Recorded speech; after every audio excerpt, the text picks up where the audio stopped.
Recording on कर दिया। SPRO financial accounting new, इसमें asset accounting entire new share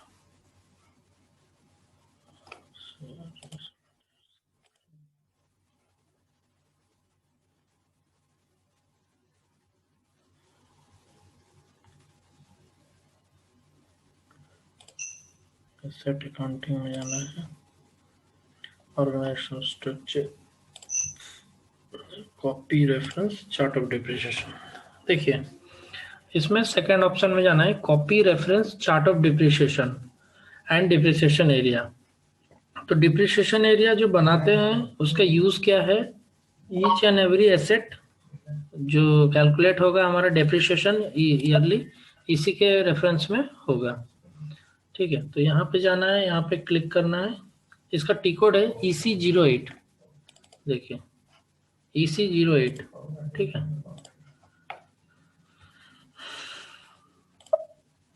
तो यहाँ पे पहले चार्ट ऑफ डेप्रिसिएशन को कॉपी करना है एग्जिस्टिंग से। एक सेकंड, कॉपी डिलीट,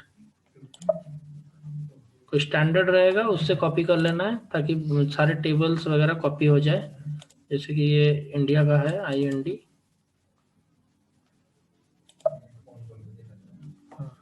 इसमें 3 है, book depreciation, cost depreciation and consolidated balance sheet in local currency.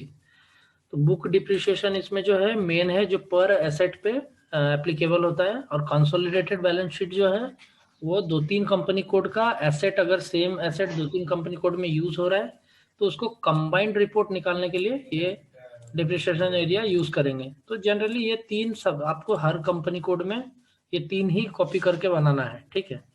तो इसको क्या करेंगे, कॉपी बटन पे क्लिक करेंगे, सॉरी ये तीनों को सिलेक्ट करने के बाद कॉपी में क्लिक करेंगे।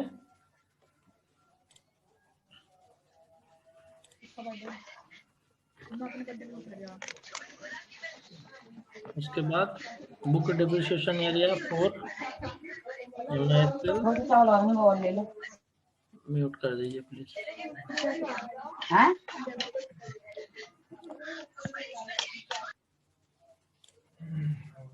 फिर area post in real time, इसका मतलब क्या है, ये जो भी ऑप्शन यहाँ पे दिया हुआ है, ये अगर रियल टाइम यहाँ पे सेट करेंगे तो क्या होगा, जब भी हम AFB डिप्रिसिएशन रन करेंगे ना टी कोड से, तो area post in real time में मतलब जैसे डिप्रिसिएशन रन करेंगे इमीडिएटली सारा डिप्रिसिएशन सारा एसेट का एट ए टाइम वो कैलकुलेट करके डिप्रिसिएशन पोस्ट हो जाएगा। तो ठीक है, अगर मैं चाहता हूँ कि वो रन करूँ लेकिन पोस्ट ना हो for the purpose of closing only, अगर क्लोजिंग सिर्फ करना है, डेप्रिसिएशन नहीं पोस्ट करना है तो नॉट पोस्ट भी कर सकते हैं, या डेप्रिसिएशन सिर्फ पोस्ट करना है तो वो कर सकते हैं। तो ये अलग अलग ऑप्शन है, अलग अलग फीचर्स है। GL में जो एसेट का डेप्रिसिएशन GL को डायरेक्ट पोस्ट करता है, ठीक है। तो इसको बाय डिफॉल्ट रियल टाइम पे रखेंगे, ठीक है। उसके बाद देखिए सॉरी, उसके बाद है यहाँ पे एक्विजिशन वैल्यू। एक्विजिशन वैल्यू क्या है, पॉजिटिव वैल्यूज ओनली। ये पॉजिटिव वैल्यूज इसलिए है क्योंकि जो भी एसेट ऐड होगा, जो भी नया एसेट खरीदेंगे उसका मतलब एडिशन होगा। हमारा जो एग्जिस्टिंग ऐड है, सपोज मशीनरीज है, उसमें एक मोटर ऐड किए या उसमें कुछ न्यू पार्ट्स ऐड किए, तो डेफिनेटली उसका वैल्यू इंक्रीज करेगा, ठीक है, ना कि लेस करेगा। अगर डेप्रिसिएशन एसेट का रन कर रहे हैं तो डिक्रीज करेगा, लेकिन जब कोई एसेट को खरीद रहे हैं तो एसेट का वैल्यू बढ़ाता है, इसीलिए यहाँ पे पॉजिटिव वैल्यूज ओनली अलाउड, ठीक है। फिर ये रहेगा, फिर नेट बुक वैल्यू प्लस रहेगा। प्लस क्यों रहेगा, क्योंकि यहाँ भी बुक वैल्यू बढ़ जाएगा। अगर 2-3 एसेट को मिला के एक एसेट, सपोज एक मशीनरी है, 2-3 एसेट को मिला के वो एक कंप्लीट एसेट होता है, तो उसका टोटल वैल्यूज भी इंक्रीज करेगा अकॉर्डिंगली, ठीक है। बाकी देखिए सर, ये बुक डेप्रिसिएशन आपने जो बताया, इट मींस ये है कि एसेट की बुक वैल्यू पर लगेगा या कोई सेपरेट कंसेप्ट है? नहीं, एसेट के बुक वैल्यू पे ही लगेगा। अगर मैं एक एसेट, सपोज एक एसेट, हाँ सर, बस यही मुझे क्लेरिफाई करना था, वो बुक वैल्यू पे ही। हाँ हाँ, राइट राइट राइट। जैसे मैं एक ठीक। बाइक खरीदा, 50,000 में एक बाइक खरीदा, तो उसका हर अभी बुक वैल्यू उसका 50 है, नेक्स्ट ईयर उसका मान लीजिए 5,000 डिप्रिसिएशन हो गया, उसका नेक्स्ट ईयर हो गया 45 बुक वैल्यू। तो बुक वैल्यू भी वो लेस होते चला जाता है अकॉर्डिंग टू डेप्रिसिएशन। ठीक है, at the time last time वो 0 हो जाता है। ठीक है, तो नेक्स्ट देखिए ऑर्डिनरी डिप्रिसिएशन। ये हमेशा नेगेटिव में क्यों है? क्योंकि हमारा जो डेप्रिसिएशन होता है तो बुक वैल्यू से वो लेस होता है, घटते चला जाता है, इसीलिए इसको नेगेटिव वैल्यू रखे हैं, क्योंकि हर इसमें हमेशा वैल्यूज नेगेटिव में पोस्टिंग होगा डेप्रिसिएशन का, तभी तो बुक वैल्यूज डिक्रीज करते चला जाएगा। ठीक है, बाकी ये सब अभी सेट इसको करने का जरूरत नहीं है। मेन ये तीन सेटिंग्स है जो कि तीनों डिप्रिसिएशन चार्ट ऑफ एरिया के लिए एप्लीकेबल है। टारगेट किया, ये लग रहा है इसका नेम चेंज नहीं हुआ, एक सेकेंड।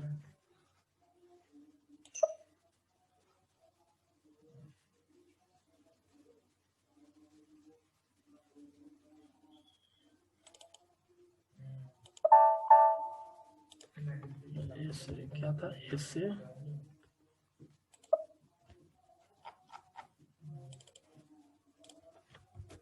MSL। अभी MSL बोल के नया चार्ट ऑफ डिप्रिसिएशन मैंने कॉपी कर दिया। यहाँ नया रिक्वेस्ट बना लेते हैं, एसेट कॉन्फ़िगरेशन।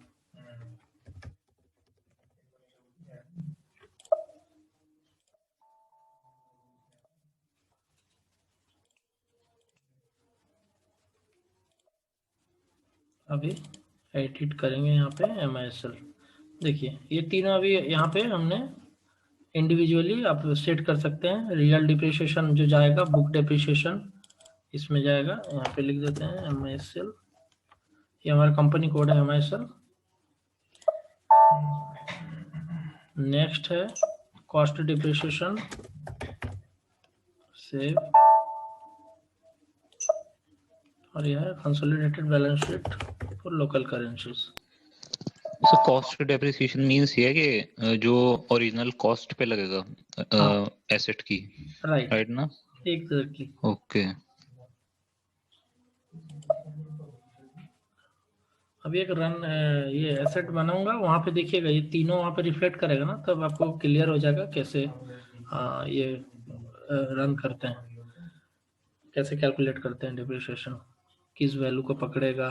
नेक्स्ट क्या है, अभी हमारा डिप्रिसिएशन क्रिएट हो गया, अभी इसको असाइन करेंगे अपना कंपनी कोड में।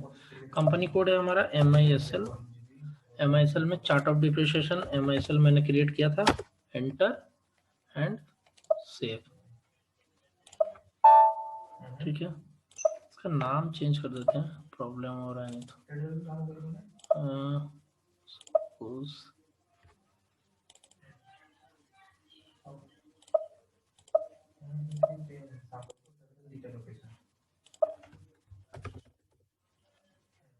Chart of depreciation.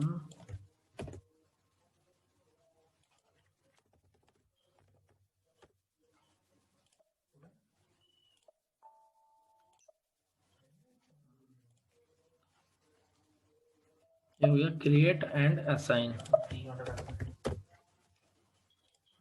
चेंज हो गया इसका नाम।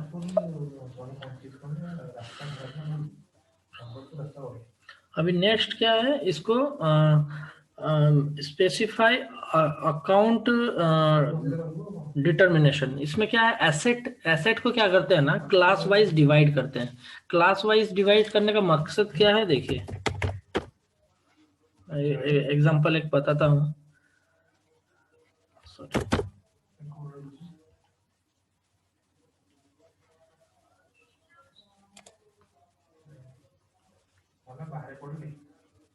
सपोज क्लास क्या है, सपोज 1001 ये क्लास है, 2001 ये क्लास है।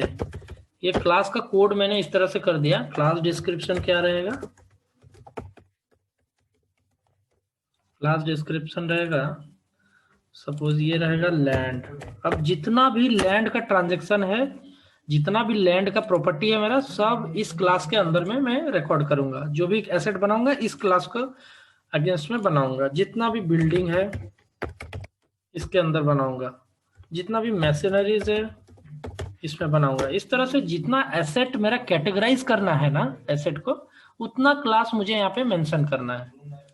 समझ रहे हैं ना? तो एसेट जितने टाइप के रहेंगे, जितने टाइप के मैं लेबल रखना चाहता हूँ, जनरली 8-10 कोई 20 ऐसा रखते हैं, ज़्यादा नहीं रहता, मैक्सिमम 15-20 रहता है। इस तरह से वो क्लास इसलिए डिफाइन करते हैं ताकि उनको पता चले कि मेरा लैंड कितना है, कितना बिल्डिंग है, कितना मशीनरीज है। तो एट द एंड रिपोर्ट में वो सेग्रीगेट होकर अलग अलग दिखाई देता है।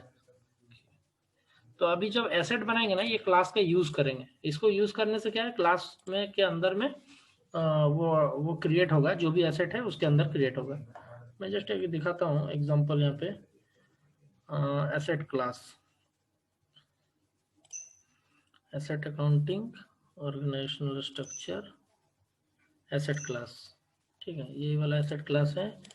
यहाँ पे एसेट क्लास क्रिएट करते हैं, स्पेसिफाई। देखिए लैंड, बिल्डिंग, प्लांट, फर्नीचर, इस तरह का बना हुआ है। ठीक है ना? तो सपोज यहाँ पे ये वाला ठीक है, इसी को ले लेते हैं, कॉपी कर लेते हैं। इस तरह का आप क्लास वहाँ पे बना सकते हैं। सपोज ये 5 ही लेता हूँ, कॉपी, इसको दे देते हैं M001, M002, M003, M004, M005। तो इस तरह का मैंने क्लास दे दिया। अभी ये क्लास में अगर मैं यूज करता हूँ, M001 हो जाता है मेरा, मान लीजिए बिल्डिंग, BUILDINGS, बिल्डिंग, जितना भी बिल्डिंग है, बिल्डिंग इसमें आ जाएगा, बिल्डिंग फॉर MISL। इसमें मशीनरीज आ जाएगा, machineries for MISL, plant for MISL, fixtures for MISL, and trade and receivable for MISL। तो इस तरह से हम एसेट को क्लासिफाई करते हैं अलग अलग क्लास में। ठीक है, सेव। तो अभी MISL के लिए ये 4 क्लास यहाँ पे बन गया M सीरीज से। ठीक है, 4-5 क्लास मैंने बना दिया है। अभी इस क्लास का लेआउट सेट करेंगे। ठीक है ना? लेआउट का मतलब है क्रिएट स्क्रीन लेआउट, माने इस क्लास में क्या क्या डिफाइंड रहेगा, क्या क्या एरियाज रहेगा, क्या क्या मैंडेटरीज रहेगा, वो सेट करेंगे। अभी इसमें मेंशन नहीं है, और एक सेकेंड, तो एक क्लास बना देता हूँ, क्रिएट स्क्रीन लेआउट, इसमें भी कॉपी करना होगा। सपोज देखिए यहाँ पे न्यू एंट्रीज का ऑप्शन नहीं है। ठीक है ना? तो इसको क्या है कि आपको जो एग्जिस्टिंग रहेगा, स्टैंडर्ड डेटा रहेगा, क्योंकि एसएपी जो आपको जब फर्स्ट टाइम इंस्टॉल होता है ना, तो बहुत सारा डेटा ऑलरेडी उसके अंदर रहता है। तो आपको क्या है, उसका रेफरेंस लेके करना है, इसीलिए वो देता है, क्योंकि बहुत सारे टेबल्स, फील्ड्स बैकग्राउंड में कॉपी नहीं होते हैं। सपोज मैंने ये 3 लिया, 4 ट्रेड, 4-5 कॉपी, M001 हो गया, building for MISL, 02 fixture for MISL, M003 plant and machineries for MISL, and M005 for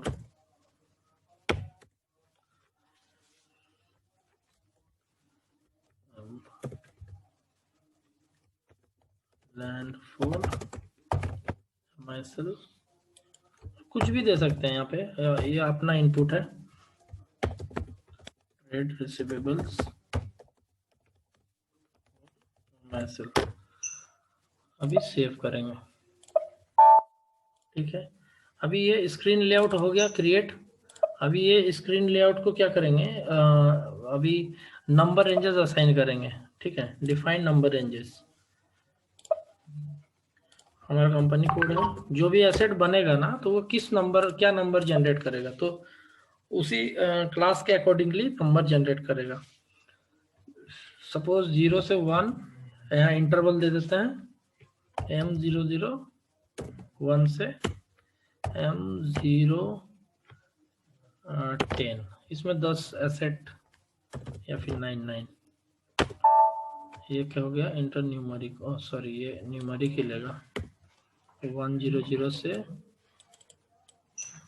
1009 ये क्लास हो गया। इसी तरह दूसरा 02 से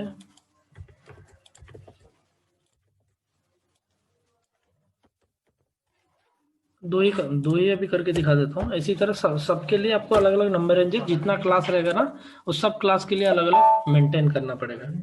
ठीक है,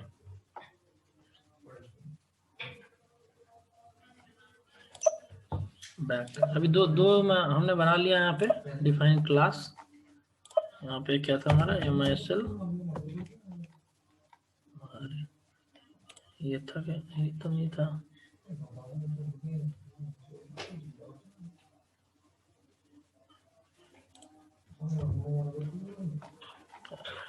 हाँ चलिए,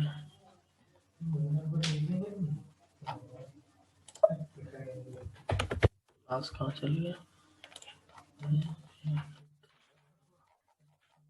सेव नहीं हुआ क्या? एसेट क्लास तो अभी बनाया था।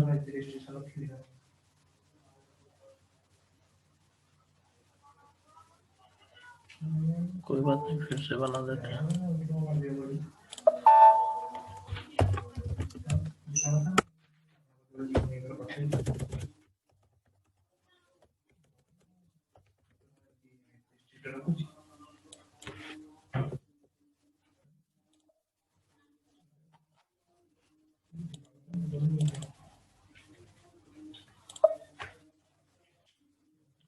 फर्नीचर के लिए, सॉरी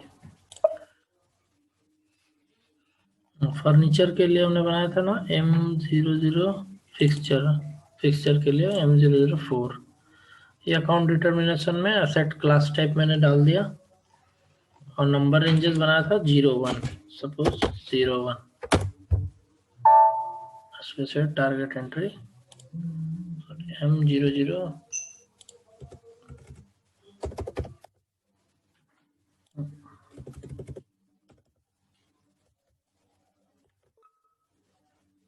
ऑलरेडी एग्जिस्ट।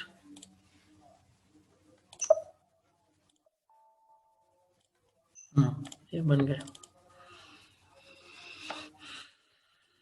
M004। और एक बना लेते हैं मैसनरीज M002 मैसनरीज 4 MSL।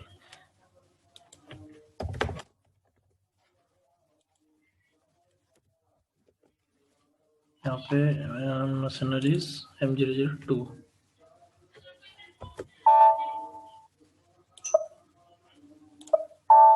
अभी क्लास टाइप को क्लास में असाइन कर दिया हमने, ठीक है।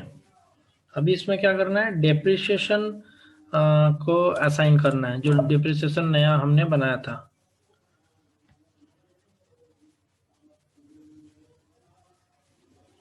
इसमें जाना है asset accounting, valuation, depreciation, determine depreciation area in asset class, इसमें जाना है। ठीक है, यहाँ पे पोजीशन MI M001, सॉरी ये दो क्लास अभी हमने बनाया, जस्ट असाइन किया था। इसको सिलेक्ट करेंगे साइड से, डिप्रिसिएशन एरिया में डबल क्लिक करेंगे। देखिए यहाँ पे वो बुक डिप्रिसिएशन कॉपी हो गया 20, 40 and 120 and 40।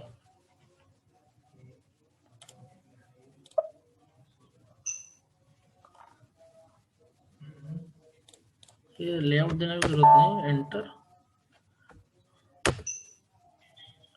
Depreciation 40 was changed and deactivated, please check। 40 deactivate हो गया, अच्छा।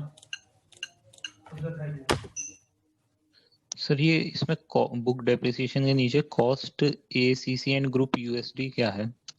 ये अकाउंट है ना, कॉस्ट अकाउंट में जो बनाया जिसपे कैलकुलेट करेगा डिप्रिसिएशन। ये तीन ठीक है एंड ये तीनों कॉपी किया था ना अभी डेप्रिसिएशन बनाने का टाइम पे। ओके ठीक है।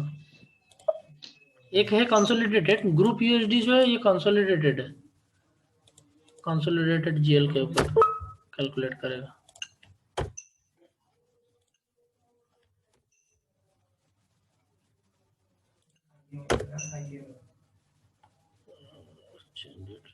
प्लीज चेक सेव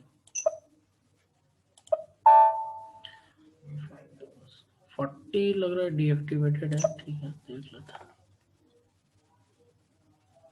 M22 इसमें भी ठीक है।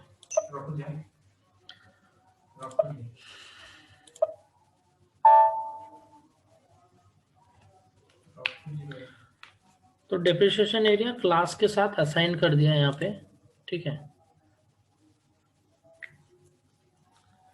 नेक्स्ट क्या करेंगे, जनरल लेजर असाइन करेंगे। एक सेकेंड, इसमें assigned GL MSL chart of account है।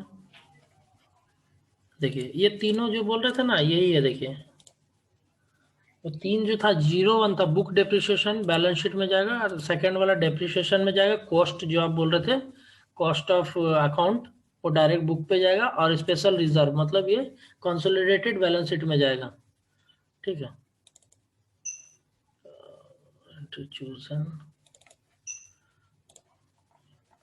यहाँ पे फॉर्म डिटर्मिनेशन ये 1 2 3 4 यहाँ पे ये चारों पांचों आ गया है, ठीक है। इसको सिलेक्ट करेंगे, डबल क्लिक। अभी यहाँ पे देखिए जीएल डालेंगे, ठीक है। यहाँ पे जीएल डालने से क्या होगा, जैसे हमारा बैलेंस शीट अक्यूमुलेटेड अकाउंट जो डेप्रिसिएशन कैलकुलेट करेगा उस कहीं तो पोस्ट होगा ना, तो वो जो पोस्ट होगा उसका जनरल लेजर हम यहाँ पे सेट करते हैं, ठीक है। इसको बोलते हैं एक्विजिशन अकाउंट असाइनमेंट। इसमें सारा जीएल बना के यहाँ पे असाइन करना पड़ता है, तब जाके वो जो डेप्रिसिएशन है एसेट का बुक वैल्यू है वो टोटल पोस्ट होता है उसके अकॉर्डिंगली। सपोज यहाँ पे एक जीएल ले लेते हैं, बनाना पड़ेगा मुझे लग रहा है जीएल।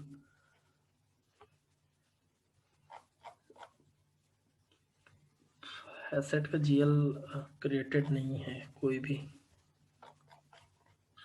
ये एसेट का है माइसल एसेट, इसको ले सकते हैं।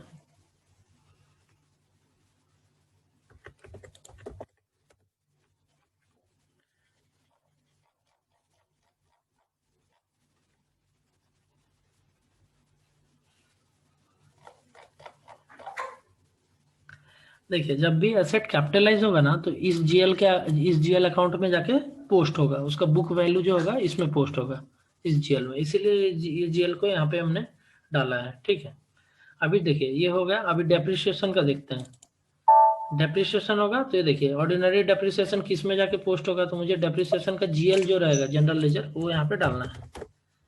डेप्रिसिएशन के लिए जीएल शायद यहाँ पे बनाया नहीं है, बिल्डिंग्स मशीनरीज, ठीक है। यहाँ पे मशीनरीज का भी ले लेते हैं अकाउंट।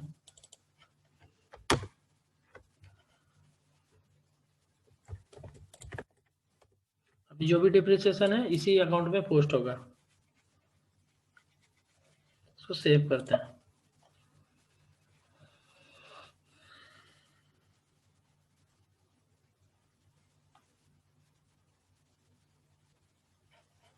अरे बाप रे, ये तो जीएल ही गलत बनाया, रिकॉन्सिलिएशन इसका एसेट में कन्वर्ट करना। अच्छा ठीक है, एक जीएल यहाँ पे बना देते हैं, एक सेकेंड। रिकॉन्सिल के लिए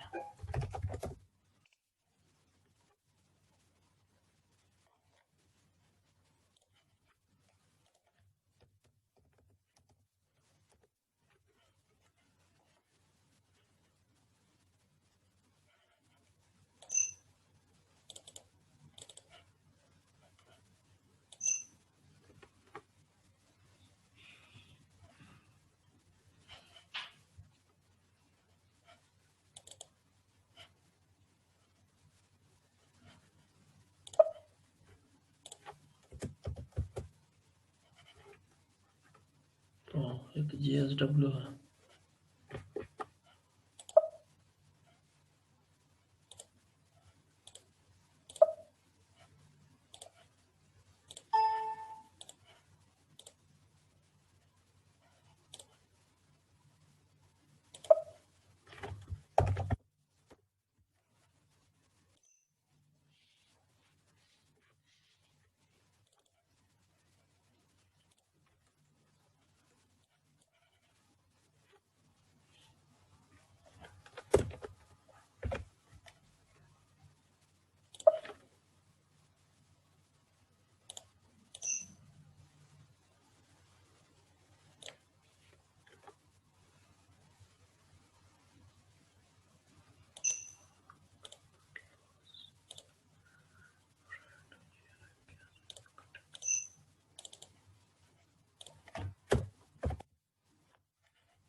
बैलेंसेस है इसमें।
Balance sheet not allowed P not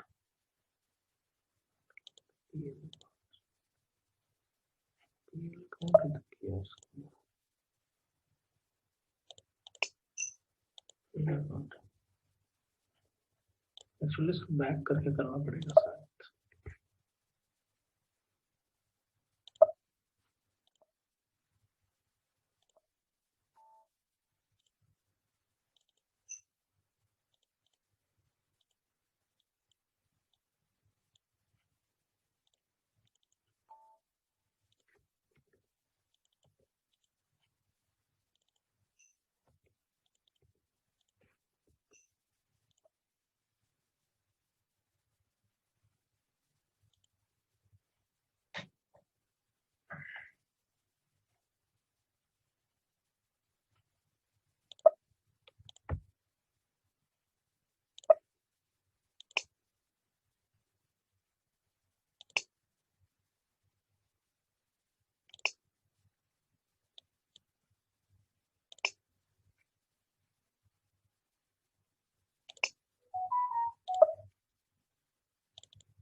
ठीक है, करते हैं।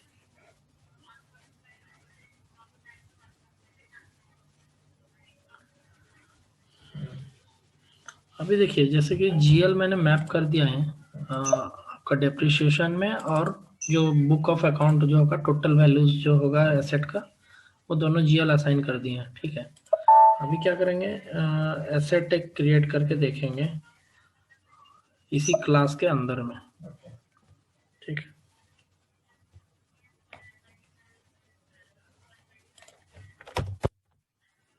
एसेट क्रिएट करने का टी कोड है AS01।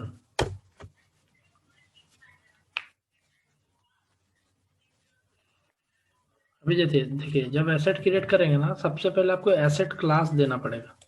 तो अभी क्लास हम लोग वही सिलेक्ट करेंगे जो बनाए हैं M001, ये वाला फर्नीचर, और नंबर ऑफ एसेट सिमिलर, यहाँ कंपनी कोड हो गया। नेक्स्ट तो तीसरा हो गया नंबर ऑफ सिमिलर एसेट, मतलब एक जैसे मेन एसेट होता है और एक सब एसेट होता है।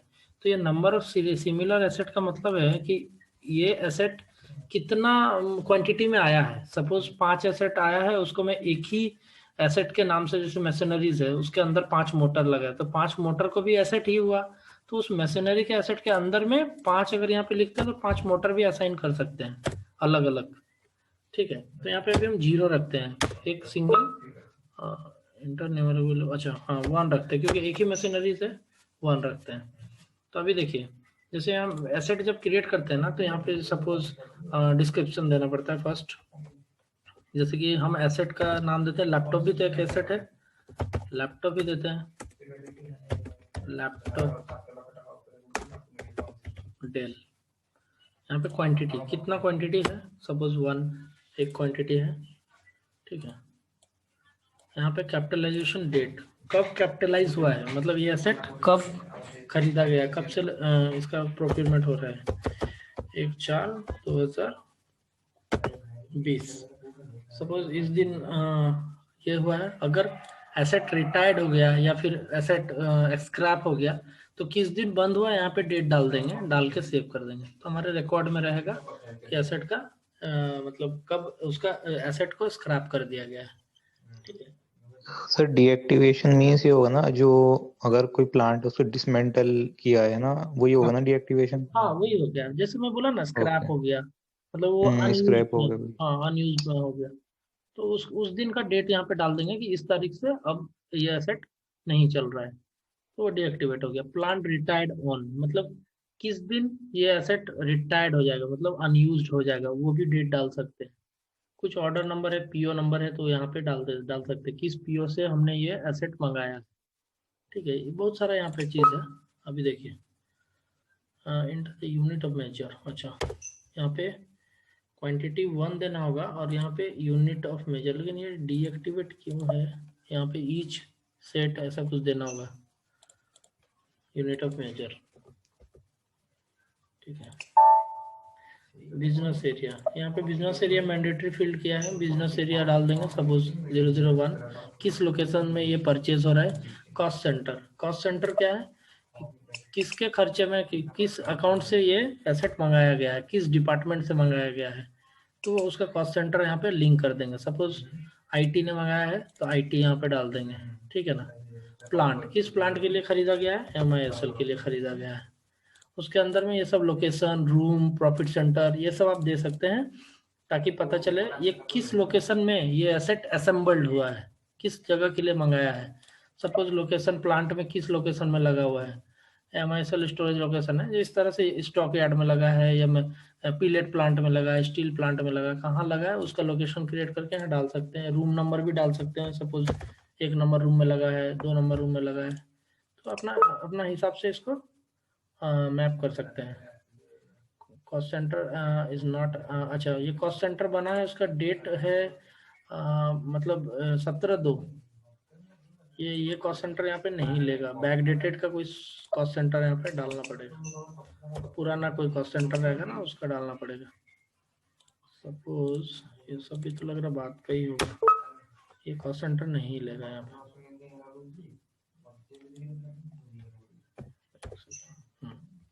कॉस्ट सेंटर छोड़ देते हैं, कॉस्ट सेंटर जस्ट ये जानने के लिए है कि किस डिपार्टमेंट से प्रोक्यूर हो रहा है, ठीक है। अभी यहाँ पे आ जाइए main last depreciation area, save करते हैं पहले इसको, सेव हो गया। हमारा एसेट नंबर है 1001, ये एसेट कोड हमारा क्रिएट हो गया, ठीक है। इसी में सब कुछ डिटेल्स रहेगा, कितना वैल्यू है, क्या प्रोक्यूरमेंट है, कितना डेप्रिसिएशन है, ठीक है। डेप्रिसिएशन एरिया यहाँ पे डेप्रिसिएशन एरिया ब्लैंक दिखा रहा है, इसका मतलब है हाँ यहाँ पे देखिए ओरिजिन में यहाँ पे वेंडर, वेंडर मतलब किस वेंडर से ये एसेट खरीदा गया है, मतलब ये एसेट मास्टर में ही सारा डिटेल्स आपको डालना पड़ता है कि कैसे एसेट प्रोक्यूर हुआ, कब प्रोक्यूर हुआ, कितना क्वांटिटी हुआ, कब इसको कैपिटलाइज हुआ, कब रिटायर होगा, ठीक है। ये सारा मतलब जितना भी इंफॉर्मेशन है एसेट रिलेटेड सब इसी टैब के अंदर हमको देना है। मैन्युफैक्चरर, सपोज मैंने डेल का लैपटॉप मंगाया तो डेल लिख देंगे, ठीक है ना।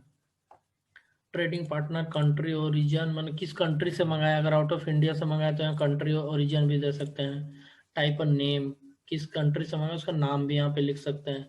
Origin of acquiring year, year suppose मैं 2020 में खरीदा हूँ तो ईयर भी दे सकते हैं। और यहाँ पे वैल्यू, कितना वैल्यू में हमने खरीदा है, सपोज मैंने 50,000 में खरीदा है, ठीक है, ये डाल दिया, सेव। डिस्क्रिप्शन, अरे डिस्क्रिप्शन डिलीट हो गया कैसे, laptop Dell, save, business area 001 और सेव। तो इस तरह से एसेट मास्टर क्रिएट करते हैं, ठीक है। अभी एसेट मास्टर क्रिएट करने के बाद इसका क्या है, पीओ बनाएंगे, ठीक है, परचेज ऑर्डर। तो एसेट का परचेज ऑर्डर अलग टाइप का होता है थोड़ा, जो नॉर्मल परचेज ऑर्डर होता है उससे थोड़ा सा डिफरेंस होता है। तो परचेज ऑर्डर बनाएंगे, उसके बाद उसको मीगो करेंगे, ठीक है।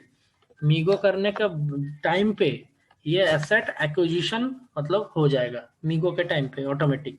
फिर उसका माइरो करेंगे, एसेट का कैसे पेमेंट करते हैं, और उसके बाद ये होने के बाद इसका एक डिप्रिसिएशन रन करेंगे, रन करके देखेंगे कि कैसे हर मंथ ये कैलकुलेट हो रहा है फॉर्मूला बेस्ड, मतलब यूजफुल लाइफ के ऊपर। सपोज मैं सेट कर देता हूँ एक एसेट का यूजफुल लाइफ है, जैसे लैंड का मान लीजिए, लैंड का तो बहुत रहता है, बिल्डिंग का, एक बिल्डिंग का मान लीजिए 10 ईयर्स, 10 ईयर्स इसका यूजफुल लाइफ है, ठीक है। यूजफुल लाइफ क्या है, अभी जो गवर्नमेंट का रूल है वो सारा एसेट का डिप्रिसिएशन कैलकुलेट होता है यूजफुल लाइफ के ऊपर। तो हर मशीनरीज का जैसे 5 ईयर्स, एक मशीनरीज है जिसका 5 ईयर्स यूजफुल लाइफ है, तो अभी डिप्रिसिएशन मैंने रेट सेट कर देंगे, डिप्रिसिएशन रेट अगर मैं रेट सेट कर देंगे 5%, 5% पर ईयर, ये अगर मैं रेट सेट कर देंगे, इसमें भी, इसमें डेप्रिसिएशन मशीनरी का कर देंगे 10%, सबका अलग अलग भी कर सकते हैं आप, या एक भी कर सकते हैं, जैसा रिक्वायरमेंट रहेगा ऐसा कर सकते हैं। तो ये हो गया डेप्रिसिएशन रेट, ये हो गया यूजफुल लाइफ, और ये हो गया total value. Total value, total values, suppose इसका वैल्यूज हो गया 50,000, या फिर हो गया 1,00,000, ठीक है, 10,000, इसका हो गया 20,000। तो ये होगा टोटल वैल्यूज। अभी यहाँ पे देखिए, फर्स्ट ईयर में जब डिप्रिसिएशन रन करूंगा, सेकेंड ईयर करूंगा, तो उस हिसाब से ये कैलकुलेट करके 5% इसका 500 डिडक्ट हो जाएगा। फिर इस साल 500 डिडक्ट हो जाएगा। इस तरह करके कब तक डिडक्ट होगा? 10 ईयर्स। 10 ईयर्स में इसका वैल्यू, जब ये 10th ईयर तक डिप्रिसिएशन रन होगा, 10 साल तक 10th ईयर तक चलेगा, और इसका वैल्यू हो जाएगा लास्ट में 0। ठीक है, तो ऐसे ऐसे करके ये आपका सारा डिप्रिसिएशन इस तरह से रन होता है। तो कल मैं इसको आपका पीओ बना के दिखाऊंगा, एक्विजिशन को मैंने क्या एक्विजिशन, एसेट एक्विजिशन करके दिखाऊंगा, और डिप्रिसिएशन रन करके दिखाऊंगा। ठीक है, आज के लिए इतना ही छोड़ देते हैं। हाँ ओके सर। ठीक है सर वो लास्ट क्लास का जो है ना वो लिंक भी दे देना सर, ये